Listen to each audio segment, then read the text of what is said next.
Let's finish now with part 4 in this series on to have to or must. The word for soon in Spanish is pronto. Pronto. How would you say, I have to do it soon? Tengo que hacerlo pronto.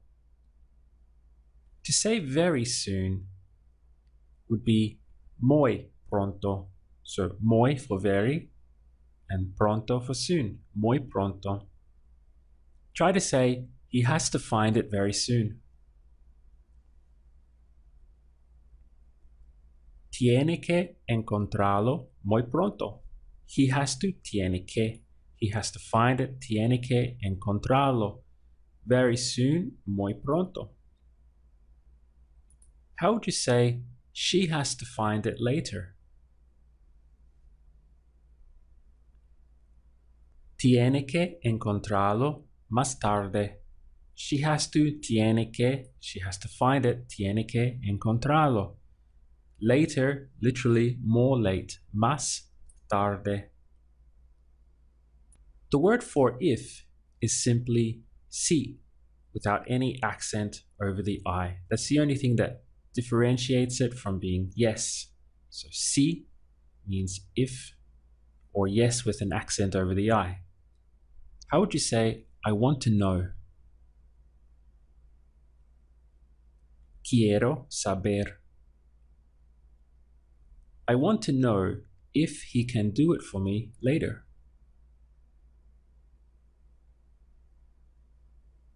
Quiero saber si puede hacerlo para mí más tarde. I want to know, quiero saber, if he can do it. Si puede hacerlo for me later, para mí más tarde. How would you say, he has to do it for me later? Tiene que hacerlo para mí más tarde.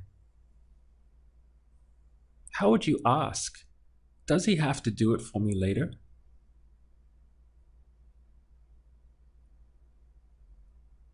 Tiene que hacerlo para mí más tarde. So here, it's the exact same sentence, same word order, same everything. All we do to ask questions is use the inflection in your voice. Tiene que hacerlo para mí más tarde. To say how much is simply cuánto. Cuánto. How do you think you would say, how much is it? ¿Cuánto es?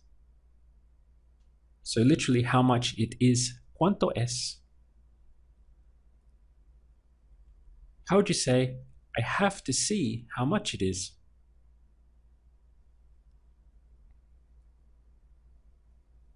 Tengo que ver cuánto es. Tengo que, I have to, and I have to see, tengo que ver. How much it is, cuánto es. Tengo que ver cuánto es. How would you say, you have to know?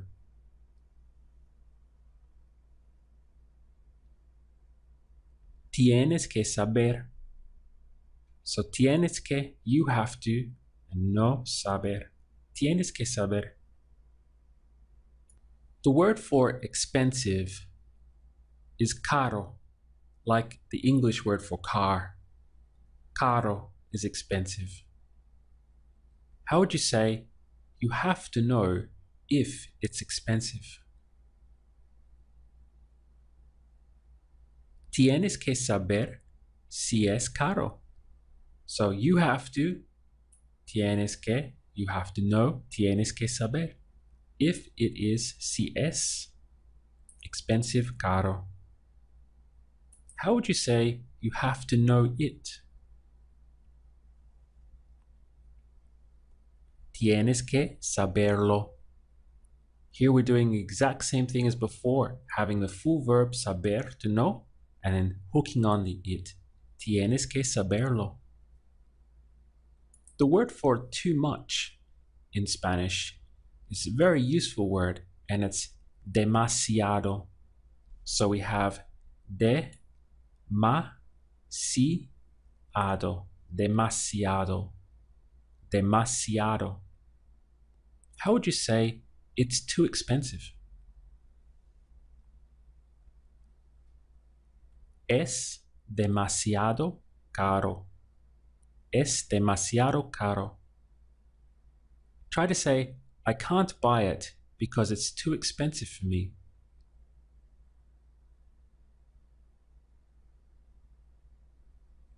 No puedo comprarlo porque es demasiado caro para mí.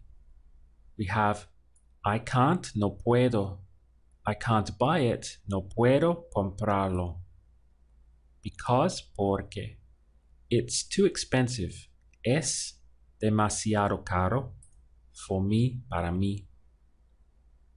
Try to say, you don't have to buy it now because it's too expensive.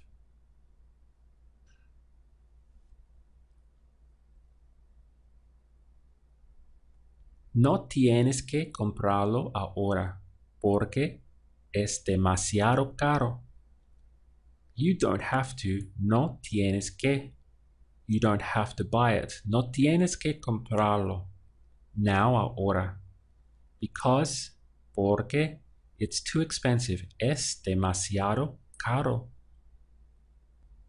If you found some of these recent videos and questions to be quite tough going, quite taxing, then I'm actually quite happy for that.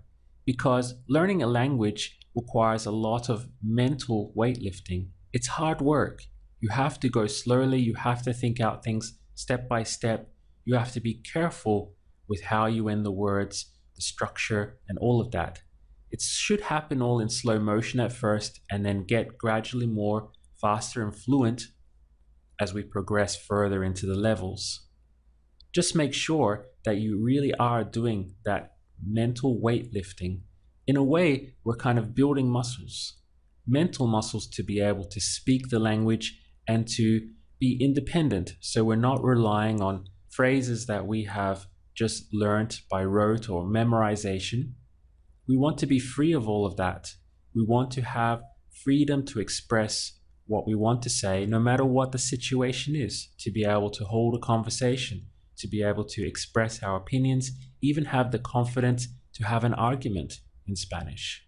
So by doing all of these questions where it's taxing on your brain to try and think out how you would say this, how you would say that, what we're actually doing is building this type of facility where we are independent and we're able to express what we want to say freely in the language.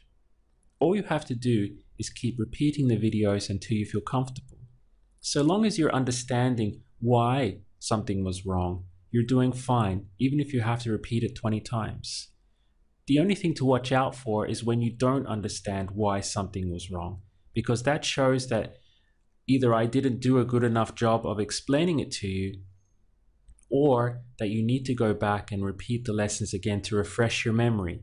So watch out for situations where you make a mistake and you don't understand why it's a mistake. That's a sign that you need to go back and repeat earlier lessons. But if you're making tons of mistakes and still understanding why and the reason it's making sense to you, that's perfectly fine. Just remember, keep repeating the videos, keep moving forward, and I'll see you in the next section.